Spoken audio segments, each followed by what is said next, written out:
우리가 초대교회의 7개의 교회를 지금 계속해서 보고 있는데 성적표를 매기자면 오늘 본문에 등장하는 사대교회가 F입니다. F. 여러분들 학교 다닐 때 AB부터 ABCD 이렇게 해갖고 F 받게 되면 그걸 다시 해야 되는 것처럼 이 사대교회는 영적인 성적표로는 가장 좋지 않은 성적을 받은 교회입니다. 그럼에도 불구하고 하나님이 그 사대교회를 포기하지 않은 모습을 우리가 보게 됩니다. 이 말씀을 제가 보면서 하나 느낀 게 뭐냐면, 여러분들이 비록 하나님 앞에 완전하지 못하지만, 또 여러분들이 비록 하나님 앞에 온전한 신앙생활을 하지 못하지만 하나님은 여러분들을 절대 포기하지 않는다는 사실을 또 하나 배우게 됩니다. 그래서 여러분들이 우리가 걱정하고 고민하고 힘들어하는 상황 속에서도 신앙생활을 잃지 않고 끝까지 붙잡고 있으면 하나님 여러분들을 끝까지 붙드신다는 사실을 믿으시고 우리가 오늘 이 시간 그 하나님의 마음을 좀 같이 돌아보기 원합니다. 마태복음 12장 20절 같이 한번 읽어볼까요? 시작. 상한 갈대를 꺾지 아니하며 꺼져가는 심지를 끄지 아니하기를 심판하여 이길 때까지 하리니 라고 있습니다.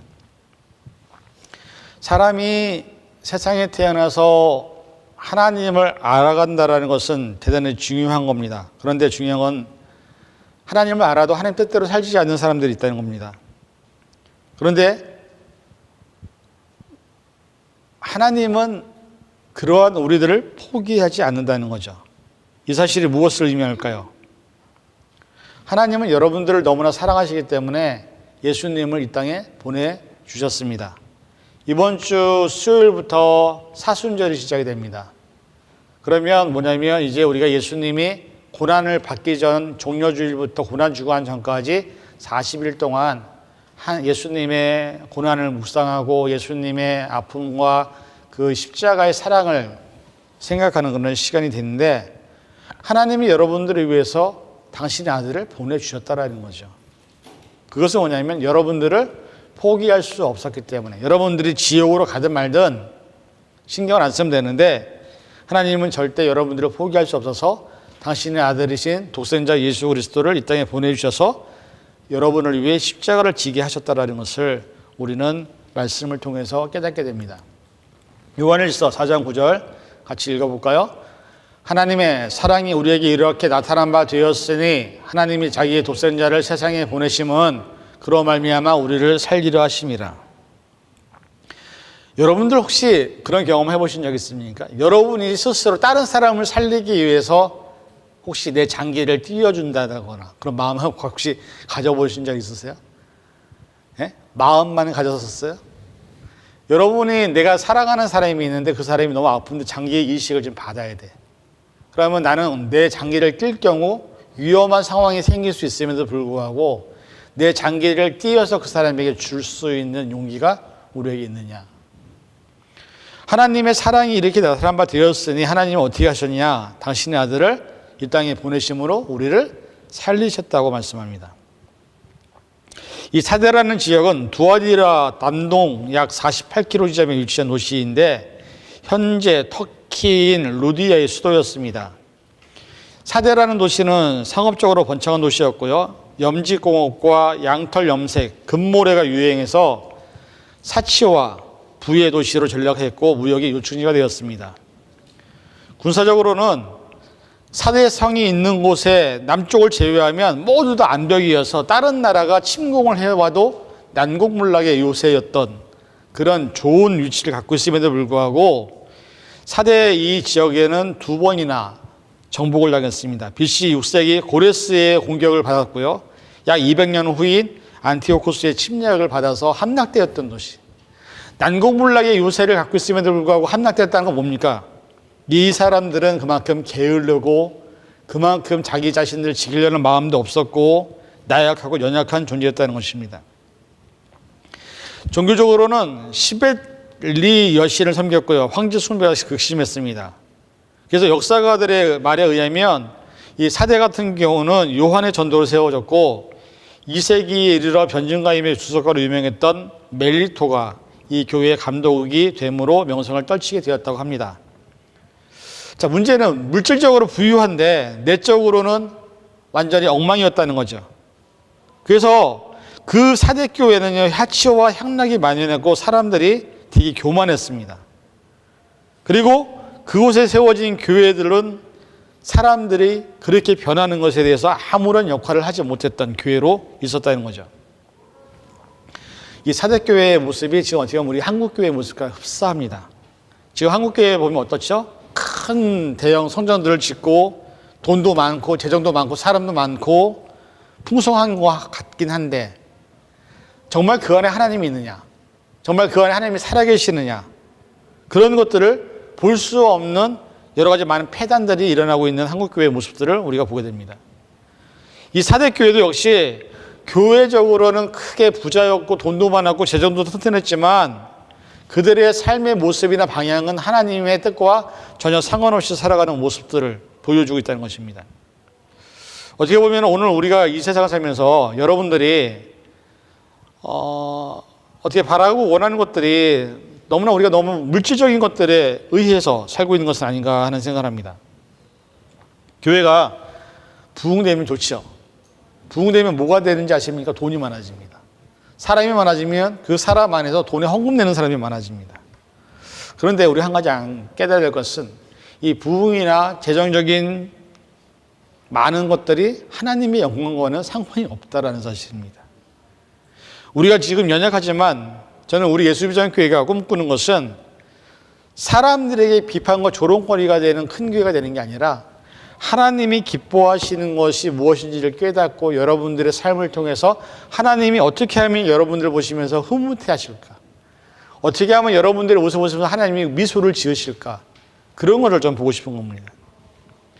사대교회의 신앙을 한마디로 비판하면 디모데후서 3장 5절에 있는 말씀 같이 한번 읽어볼까요? 시작.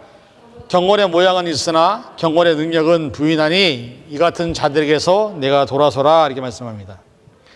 사대교회의 모습을 보면 경건한 것 같아요. 예배 드릴 때 손을 막 들고서 막 예배를 드리고 눈을 감고 막 눈물을 흘리고 아버지 주여 막 이렇게 하는 것 같은데 모양은 있는데 그들의 삶에 있어서 능력은 실제로 존재하지 않았다는 겁니다.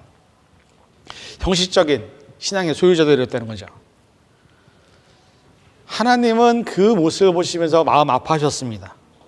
왜냐하면 그 사람들이 언젠가는 분명히 돌아설 수 있는 사람들인데 그 사람들의 안에 영적인 불씨가 꺼지기 전에 언젠가는 그 사람들을 살려야 되는데 그래서 사대교회에게 하신 말씀이 뭐냐면 돌아서라. 너희가 돌아서면 회개하면 내가 너희를 살릴 수 있다라고 말씀합니다. 그러나 돌아서지 않을 때 끝까지 신앙을 지키지 않을 때 그들에게는 심판이 임하게 된다는 것을 말씀을 하고 있습니다. 오늘 말씀에 보면 하나님의 7영과 7뼈를 가지신 이가 가라사대 나옵니다. 여기서 하나님의 7영은 성령을 가리킵니다. 7뼈는 교회를 보호하고 책임지는 천사들을 의미합니다. 여러분 우리가 교회를 사람들이 모였기 때문에 사람들이 모인 공동체로 얘기할지 모르지만 교회의 주인은 누구냐면 하나님이십니다.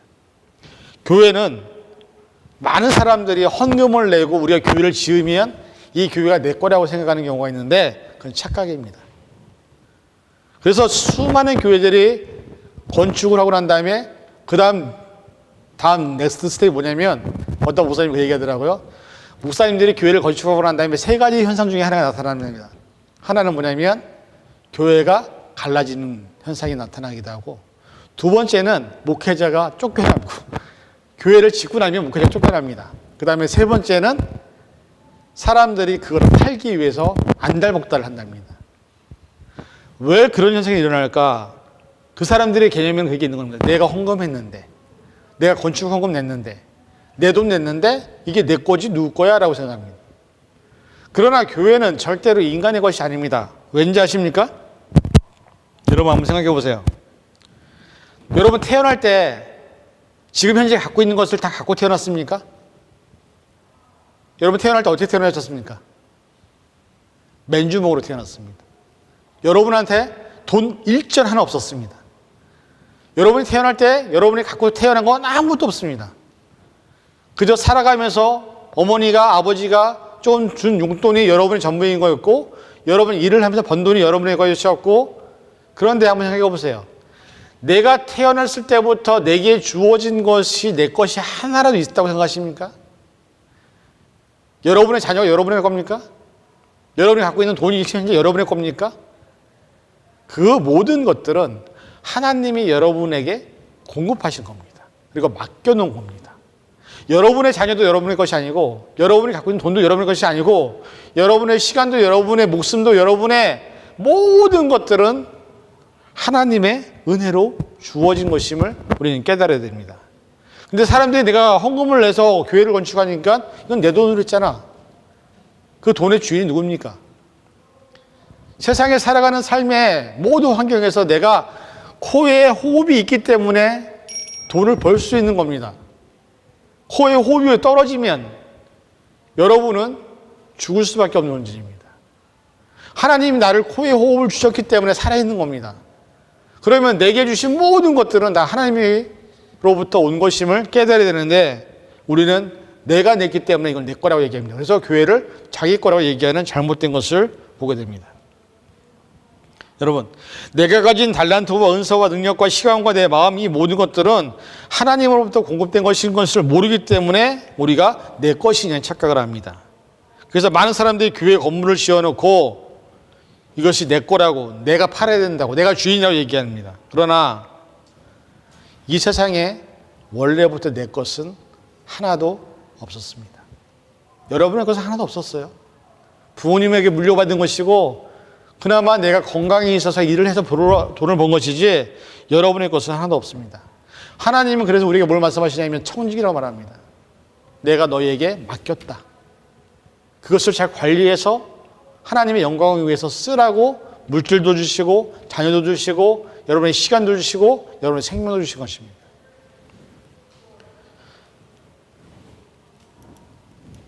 마태복음 22장 21절 같이 읽어볼까요? 그 주인이 이르되 잘하였도다 착하고 충성된 종아, 내가 적은 일에 충성하였음에 내가 많은 것으로 내게 맡기리니 내 주인의 즐거움에 참여할지어다. 여러분들, 우리 교회를 지키는 분이 누구냐면 성령이고 하나님이시고 천사들입니다. 이 교회는요 우리의 것이 아닙니다. 중요한 건 여러분에게 맡겼다는 겁니다. 근데 여러분에게 뭘 원하시냐면 조그만 일이라도, 그냥 작은 일이라도, 아무것도 아닌 일이라도 최선을 다하는 사람들에게 큰 것을 맡기신다고 성경은 말씀을 하고 있습니다. 바울이 고백했던 것 한번 읽어볼까요? 고린도전서 15장 10절. 그러나 나의 나된 것은 하나님의 은혜로 된 것이니 내게 주신 그의 은혜가 헛되지 아니하여 내가 모든 사도보다 더 많이 수고하였으나 내가 한 것이 아니요 오직 나와 함께 하신 하나님의 은혜로다. 교회를 지키는 분은 하나님이십니다. 이 교회는 여러분의 것이 아니라 하나님의 교회입니다. 그래서 사대교회가 그렇게 하나님을 인정했다면 그렇게 안 살았겠죠. 그런데 사대교회는 어떻게 살았느냐? 이름은 있었습니다. 그러나 그 안에 영적으로 하나님과 관계가 다 죽어 있었던 것입니다. 신앙을 잃어버리지 않는 사람들이 있는 곳에 하나님의 역사는 끝까지 이루어지게 되어 있습니다. 그래서 말씀으로 보면 뭐라고 되냐면 내가 내 행위를 아노니 내가 살았다 하는 이름을 가졌으나 죽은 자로다 말합니다. 사대교회는 그동안에 우리가 살펴봤던 여러 가지 많은 교회들보다 핍박이 없었던 교회입니다. 외부로부터 고난과 핍박이 없었음에도 불구하고 자신들의 신앙을 고집함으로 인해서 하나님과 전혀 상관없는 삶을 살았던 교회. 여러분, 살아있는 물고기랑 죽은 물고기의 차이를 아십니까? 살아있는 물고기는 어떻게 살죠? 살아있는 물고기는 물을 거슬러 올라갑니다. 물의 흐르는 방향에 대해서 가만히 자기 자신을 내버려두지 않습니다. 그래서 살아있는 물고기는요, 물속을 거슬러 올라가서 자기가 살아있음을 보여줍니다. 물의 흐름에 자신을 맡기지 않습니다. 역행하는 힘을 보여줍니다. 그래서 끊임없이 자신의 삶의 영역을 넓히고 끊임없이 움직이는 것이 살아있다는 증거입니다. 그러나 죽은 물고기는 어떻습니까? 아무것도 못합니다. 흐르는 물에 자기의 몸을 매어 맡깁니다. 왜? 죽었기 때문에 자기의 힘으로는 그 물의 힘을 거스를 수 없기 때문이죠. 삶도 그렇고 믿음도 그렇고 그렇습니다. 살아있다라는 것은 세상에 역행하는 물결에 대해서 내가 거꾸로 올라가는 겁니다. 연어가 자기가 태어난 곳을 향해서 물을 차고 올라가잖아요. 바닥까지 내려왔던 연어가 다시 올라가는 이유 얼마나 힘듭니까? 물은 거꾸로 막 내려오고 있는데 그걸 거꾸로 올라가서 자기의 본향을 향해 올라가는 그 연어와 같은 삶이 어떻게 보면 우리 크리스찬들이 이 세상에서 살아가야 될 믿음의 모습이라고 성경은 말씀을 하고 있습니다. 여러분들이 얼마나 지금 몸부림을 치고 있습니까? 하나님의 영광을 나타내기 위해서, 하나님의 능력을 나타내기 위해서 얼마나 내가 몸부림을 치며 지금 현재 살고 있습니까? 야고보서 기자 이렇게 말합니다. 2장 26절 같이 읽어볼까요? 영혼 없는 몸이 죽은 것 같이 행함이 없는 믿음은 죽은 것이니라. 뭐라고 말합니까? 행함이 없는 믿음은 죽은 거라는 거예요. 내가 말로는 나 믿음 있다, 나 구원받았다, 나 지금 죽어도 하늘에 간다 얘기하는 것이 끝이 아니라 말이 아닌 행동으로 내가 움직이지 않으면 여러분들은 죽은 믿음이라는 겁니다.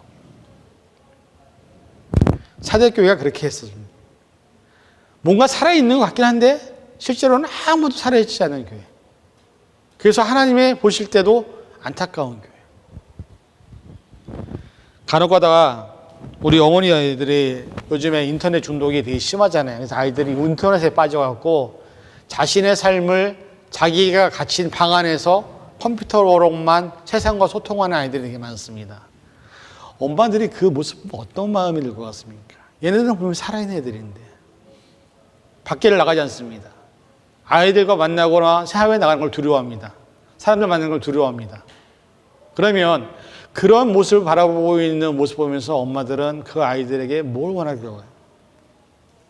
다른 게 아닙니다. 그냥 일반적인 살아있다는 것을 보여주길 원하는 거죠. 인터넷 컴퓨터 안에 갇혀서 있는 아이의 모습이 아니라 밖에 나가서 자기가 원하는 것들을 마음대로 이루고 싶어하는 모습을 보고 싶어하는 거죠. 그래서 말씀하는데 뭐라고 그러냐면 너는 일깨워 그 남은 바 죽게 된 것을 굳게 하라. 그리스도께서 일깨우라는 이 권면을 하실 때는 뭘 말하냐면 회개하라고 얘기하는 겁니다. 너희가 죽음 직전에 있지만 영원한 생명을 가진 것이기 때문에 살아남으라고 얘기합니다. 여러분, 우리가 세상과 맞서서 거꾸로 올라간다는 것은 결코 쉬운 일은 아닙니다. 그런데 한 가지 중요한 건 뭐냐면 내가 누구와 함께 있느냐는 거예요. 여러분 지금 누구와 함께 계십니까? 내가 어떤 존재라 함께 있냐에 따라서 나의 삶이 전혀 달라집니다. 때로는 여러분이 살아가는 삶 속에서 죽을 것 같은 정말 어떻게 내가 아무것도 할 수 없는 상황에 놓일 때도 있습니다. 그러나 여러분 기억하십시오. 내가 죽기 전에는 죽은 것이 아닙니다. 죽기 전에는 아직 살아있는 겁니다. 그러면 살아있다는 것은 내가 무엇이든지 할 수 있다는 것입니다.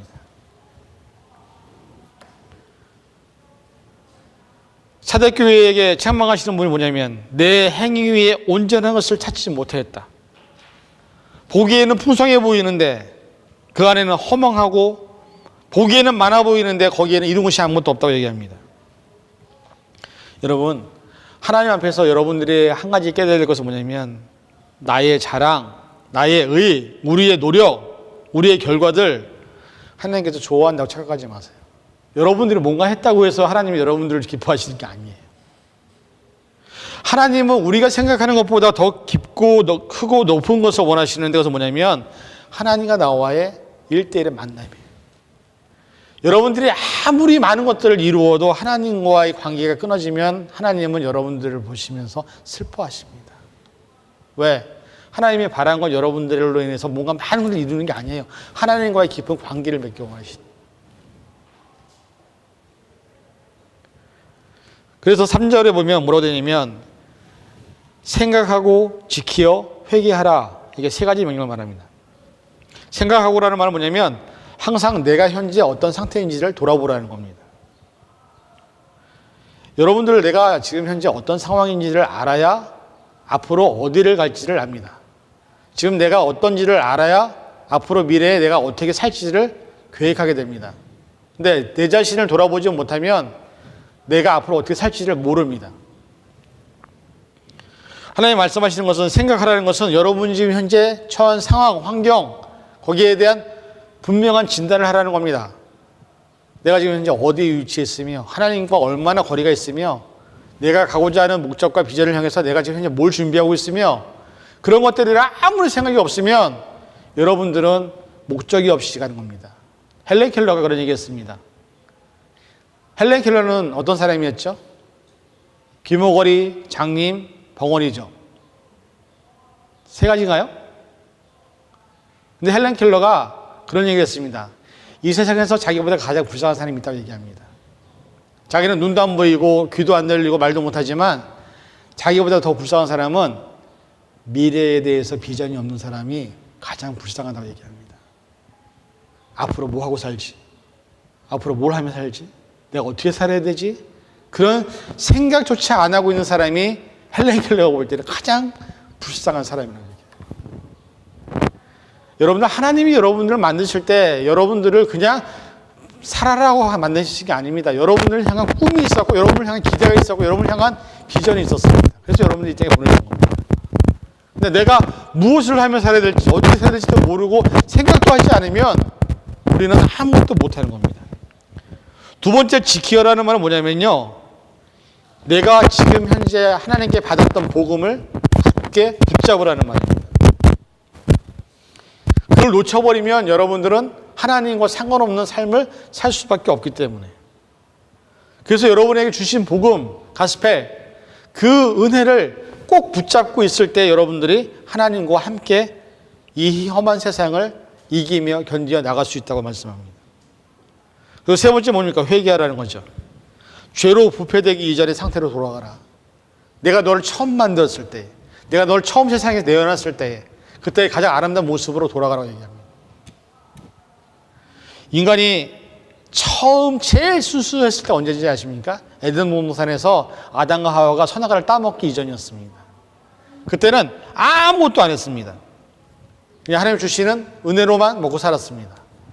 죄를 짓고 나니까 그 다음에는 하나님을 피해서 숨기에 급급한 모습으로 살았던 모습. 그래서 사대교에게 물어봤냐면 너에게 일깨지 아니하면 도적같이 이른다. 예수님께서 권면을 했음에도 불구하고 계속해서 이렇게 살아라고 얘기했음에도 불구하고 그렇게라도 돌이키지 않을 때는 내가 도적이 올 때처럼 아무도 모르는 사이에 와서 너희를 심판할 것이다 말합니다. 그나마 다행이었던 것은 사대교회에는 옷을 더럽히지 아니한 자 몇 명이 있었습니다. 그것은 뭐냐면 그래도 많은 사람들이 다 죄로 물들었어도 단 몇 사람은 복음을 붙들고 있었다라는 거죠. 여러분 한번 생각해 보세요. 지금 여러분에게 제가 초를 다 나눠드렸습니다. 그 다음에 여기에 불을 다 끕니다. 밤입니다. 그럼 깜깜하겠죠. 그런데 단 한 사람이라도 자기가 갖고 있는 초에 불이 꺼지지 않은 단 한 사람만 있으면 그 한 사람으로 인해서 우리는 불들을 줄 수가 있습니다. 내가 갖고 있는 불을 지키는 것, 내가 갖고 있는 이 믿음의 불을 지키는 것이 여러분에게는 되게 중요한 문제라는 겁니다. 다른 사람을 보는 게 아니라 내가 지금 현재 그 믿음을 지키고 있느냐, 내가 사대교회에 말씀한 더럽히지 아니한 그 몇 명 가운데 내가 속해져 있느냐가 세상이 다 하나님을 멀리하고요, 세상이 다 하나님과 상관없이 살아도 우리 한 몇 사람이라도 불을 지키고 있으면 여러분을 통해서 언젠가 세상은 밝혀질 수 있다는 겁니다. 그래서 그 사람들이 나오는 건 뭐냐면 흰 옷을 입고 나와 함께 기다리는. 흰 옷을 입는다는 것은 깨끗하고 거룩하고 순결한 것을 의미합니다. 그런 사람들만 예수 그리스도와 함께 교제를 하고 예수 그리스도 안에서 구원을 받게 된다는 사실입니다. 여러분들 잘 생각하셔야 돼요. 아까 우리 잠깐 성경 공부하면서 그런 얘기했지만요, 구원받았다고 해서 다 구원받는 거 아니에요. 내가 말씀드리지만 출애굽한 백성들이요, 애굽에서 구원받았잖아요. 그러나 그들이 적과 꿀이 흐르는 가나안 땅에 다 들어간 게 아니에요. 40년 동안 하나님은 그들을 거르셨어요.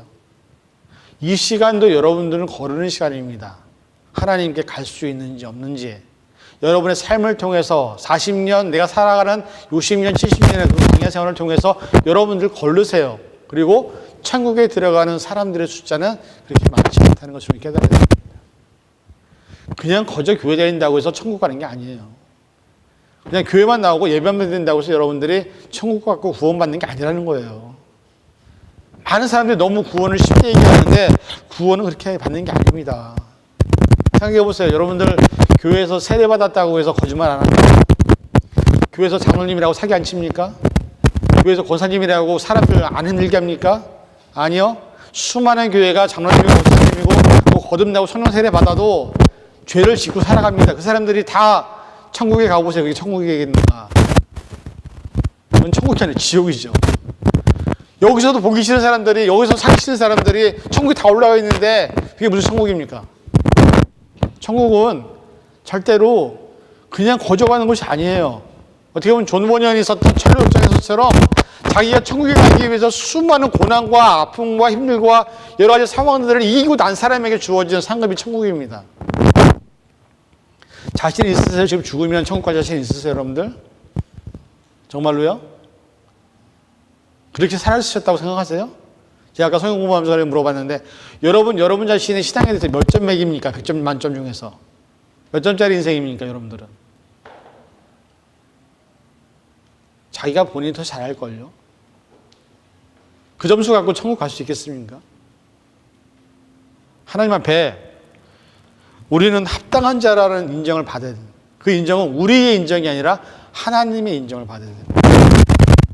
흰 옷을 입고 다니고 나와 함께 기다린다고 얘기하는 것, 그리고 그들은 합당한 자인 연고라고 얘기하는 이 말씀에서는 뭐냐면 하나님의 은혜로 선택받고 그리스도의 속죄로 공로받은 사람들, 그리고 가장 중요한 것은 하나님과 지속적인 관계를 계속 만들어가는 사람들. 그래서 신학적인 용어로 성화라는 게 있습니다. 성화. 내가 지금 성스럽게 변화되고 있는 과정을 우리는 겪고 있는 겁니다. 여러분은 지금 그런 과정에 있는 사람들입니다. 그래서 여러분 스스로가 성화가 될 수도 있고 성화가 되지 않을 수도 있습니다.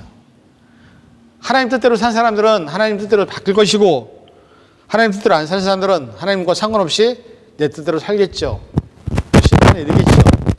그 심판이 이뤘을 때 여러분들이 천국 간다고 어떻게 이렇게 보장하십니까? 3장 5절에 보니까 이기는 자와 이와 같이 흰옷을 입을 것이요 라고 나옵니다. 승리자에게 주어질 첫 번째 약속은 흰옷을 입는다는 것입니다. 흰옷은 그리스도의 구속의 피로 말미암아 깨끗하게 되었다라는 의미를 포함합니다. 거룩함과 영광을 닮아서 하나님의 약속을 받은 사람들을 흰옷 입은 사람이라고 얘기합니다. 그리고 그 사람들을 어떻게 한다고요? 그 이름을 생명책에서 반드시 흐리지 아니하고, 즉 하늘나라의 시민권을 소유한 사람들로 인정을 하시겠다는 겁니다. 예수님의 비유 중에 예수님이 오셨을 때에 예수님이 양과 염소로 사람들을 분리한다는 말씀이 있습니다. 여러분 양입니까? 아니면 염소입니까? 여러분들의 이름이 하늘나라의 생명책에 완전히 기록됐다고 믿습니까? 그 사실을 여러분들이 확신할 수 있을 때까지는 여러분은 완전히 된 게 아니죠. 중요한 건 하나님의 나라에 들어가는 것이 결코 쉽지 않다는 거죠. 세상에서 살아가면서 수많은 사람들의 삶이 있습니다. 근데 생명책에 기록된 사람들을 어떻게 하신다고 말씀하시냐면 내가 아버지 앞과 천사들 앞에서 그를 시인하리라. 하나님이 인정하시겠다는 거죠. 얼마나 대단합니까? 저는 여러분들이 사람에게 인정받기 위해서 신앙생활 안 했으면 좋겠습니다. 하나님께 인정받는 신앙생활을 했으면 좋겠습니다. 하나님이 여러분들을 사랑하셔서 하나님이 내가 너의 이름을 부르며 이제는 됐다. 너 그대로 나와 함께 하늘나라에서 나와 영원히 살자라고 여러분의 이름을 부르는 그 순간을 여러분 하시기 바랍니다. 세상 사람들이 다 변해간다고 해서 여러분마저 변하면 안 됩니다. 세상 사람들이 다 나쁘게 변하니까는 나도 나쁘게 변할래? 그렇게 살아서 안 됩니다. 최소한 내가 하나님을 믿는 자라면 여러분의 삶은 하나님과 동행해야 되는 겁니다. 결론으로 예화 하나 말씀드려 마치겠습니다. 조지 바나 리서치 센터라는 기관이 있습니다. 미국 기독교 통계를 조사하는 기관 중에서 되게 신빙성 있는 기관인데, 이 사람들이 리서치를 하나 했습니다. 뭐냐면 믿는 사람들과 믿지 않는 사람들이 어떤 비율로 있어야 세상이 바뀌는가라는 조사를 했습니다. 근데 이 사람들이 어떻게 말하냐면, 믿지 않는 사람들이 40%면 믿는 사람들은 최소한 60% 이상이 되어야 이 세상이 바뀐다라고 이 조사에서 얘기를 했습니다. 그런데 어떤 조사를 했냐면, 자, 100명을 놓고요, 내 경제적인 이익을 위해서, 내가 갖고 있는 조금의 돈을 갖기 위해서 조그만큼 한 번 정도는 거짓말도 해도 되고 한 번 정도는 내가 나쁜 짓도 해도 된다고 하는 질문을 던졌습니다. 그랬더니 믿지 않는 사람들은 30명 정도가 그 정도는 되지 않겠어? 내가 한 번 돈 100불이라도 얻을 수 있어. 거짓말 한 번 해도 되고 내가 100불 정도 더 가질 수 있으면 다른 사람 속여도 되지 않을까? 30명 정도가 그 대답을 했답니다. 그리고 기독교인들을 향해서 100명을 놓고 물어봤는데 몇 명이 나왔는지 아세요? 40명이 그 정도는 해도 된다고 얘기를 했답니다. 믿지 않는 사람들도 30명 정도가 그 정도 해도 된다고 얘기하는데, 믿는 사람들은 100명 중에서 60명 정도는 신경 안 씁니다. 40명 정도는, 그러니까 차이가 40% 차이가 안 나는 겁니다. 이게 우리의 현상입니다. 다 술 먹는데 뭐 어때? 다 담배 피는데 어때? 다 거짓말하는데 어때? 기독교인들이 살면 뭐가 잘못이지? 우리가 그렇게 살아갖고 왜 손해봐야 되고, 우리가 그렇게 살아갖고 왜 우리가 피해를 봐야 되냐고 얘기할지 모르겠지만, 그런 마음으로 사니까는 이 모양이 된 겁니다, 이 나라가. 최소한 내가 크리스찬이라면 크리스찬의 정체성을 갖고 살아야죠. 하나님을 믿는다고 한다면 하나님 이름 밖에 살아야죠. 근데 우리는 어떻게 사냐면, 남들도 다 그렇게 하는데 다 그렇게 살아. 그렇게 사는 게 괜찮은 거야. 밖에 나가서 나 기독교라고 얘기 안 해도 돼. 창피하잖아. 술도 못 먹고 담배도 못 피우고. 그러니 그렇게 사는 사람들이 우리인데 우리가 어떻게 하나님 앞에 인정을 받으며 살겠냐는 거죠. 최소한 밖에 나가서 내가 크리스찬이라는 것을 증거는 하고 다녀야 되지 않겠습니까? 나 믿는 사람인데 나 술 안 먹어요? 할 수 있지 않겠어요? 나 믿는 사람인데 담배 안 피워요? 나 믿는 사람이니까 나쁜 일 안 합니다라고 얘기할 수 있어야 되는 거 아닙니까? 미국에서 로펌에 들어가서 로열 되는 사람들이 많습니다. 돈을 많이 버니까요. 근데 로열 되면 제일 많이 하는 게 뭔지 아십니까? 거짓말을 제일 많이 합니다. 뭐든지 다 된대. 다 이길 수 있대. 그래요, 돈 버니까. 근데 그나마 양심적인 크리스천들은 하다가 변호사를 때려치더라고요. 왜? 거짓말 하기 싫어서 더 이상. 더 이상 하나님 앞에서 내가 거짓말을 하면 살 수 없어서. 제가 냉동을 1년, 냉장고 고치는 거는 1년에 해봤거든요. 근데 그것도 거짓말을 해야 돈을 벌더라고요. 안 고장났는데 고장났다고 얘기해야 되고, 망가지지 않은데 망가졌다고 얘기해야 돈을 버니까, 가스 남아있는데도 불구하고 가스 게이지 물려놓고 그냥 놀고 있는 거예요. 다 됐어요. 그러고 난 다음에 고쳤다고 돈 몇백 불씩 받는 거예요. 제가 그거 하기 싫어서 그 일을 안 했습니다. 최소한 내가 크리스찬이라고 한다면, 세상 사람들이 그렇게 돈을 번다고 하지만 나마저 그렇게 돈을 벌어버리면은 나랑 믿지 않는 사람들이랑 뭐가 다릅니까? 사대교회가 그랬다는 거예요. 경건의 모양은 있는데 와서 예배는 드리고 성경 공부는 하고 뭔가 하긴 했는데 삶에서 하나님에 믿지 않는 사람들과 전혀 다를 바가 없이 살았다는 거예요. 우리가 그러지 않나요? 주일날 와서 예배는 드리지만 월요일부터 토요일까지 여러분 어떻게 사십니까? 저는 모르겠지만. 거기서 세상 사람들과 똑같은 모습으로 똑같은 형태로 살고 있다고 한다면 과연 주일날 한번 예배를 드리는 것 같고 우리가 경건해질 수 있을까? 하나님이 인정을 하실 수 있을까라는 저는 의문이 듭니다.